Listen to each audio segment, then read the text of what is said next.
শয়তান আল্লাহ রাব্বুল আলামিনের দরবারে আরজ করল, হে খুদা, আমি তোমার কসম খেয়ে বলতে পারি আইয়ুব নবী একমাত্র তোমার প্রদত্ত সম্পদের লোভে ও আরাম আয়েশের তৃপ্তিতে তোমার ইবাদত বন্দেগী করে থাকে। যদি তার এই ধন সম্পদ ও সুখ শান্তি বিলীন হয়ে যায়, তাহলে একদিনও সে ইবাদতে লিপ্ত থাকবে না। হে খুদা, তুমি নবীর উপর হস্তক্ষেপ করার ক্ষমতা দাও, আমি একটু দেখি তোমার আইয়ুব কতটা তোমার বিশ্বস্ত নবী। আল্লাহ রাব্বুল আলামিন শয়তানকে জানিয়ে দিলেন, তোমাকে নবীর উপর হস্তক্ষেপ করার ক্ষমতা প্রদান করা হলো। তোমার যেভাবে ইচ্ছা সেভাবেই তুমি নবীকে পরীক্ষা করে দেখতে পারো। শয়তান আল্লাহর প্রদত্ত ক্ষমতা পেয়ে একজন প্রতীক সেজে হযরত আইয়ুব আলাইহিসসালামের নিকট গমন করলো।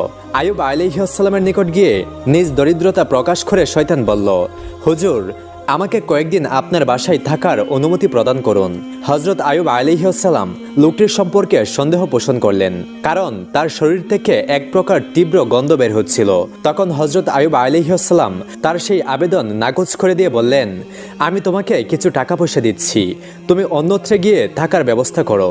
শয়তান হযরত আইয়ুব আলাইহিসসালামের এই ব্যবহারে খুবই ক্ষিপ্ত হলো, তাই মলিন মুখে সে ফেরত গেল। এরপরে সে চিন্তা করতে লাগলো কিভাবে নবীর ক্ষতি করা যায়। অনেক চিন্তা ভাবনা করে সে স্থির করলো যে নবীর ফলবাগানে আগুন ধরিয়ে দেবে। যেই ভাবনা সেই কাজ। একদিন সে নবীর ফলবাগানে গিয়ে আগুন ধরিয়ে দিল। শয়তানের লাগানো আগুনে অনেকগুলি ফলবাগান নষ্ট হয়ে গেল।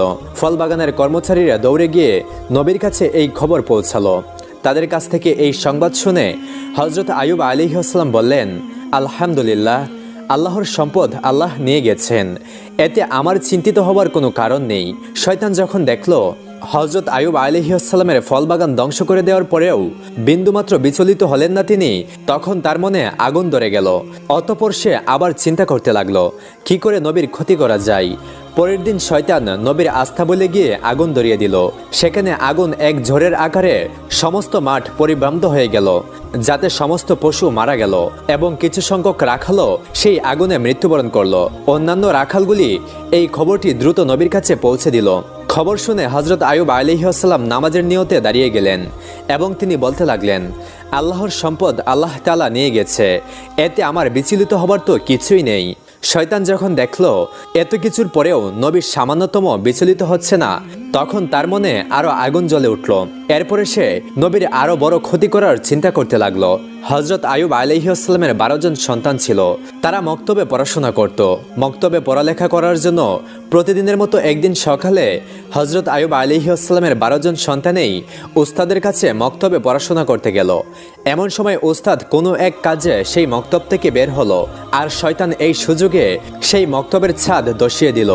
এতে করে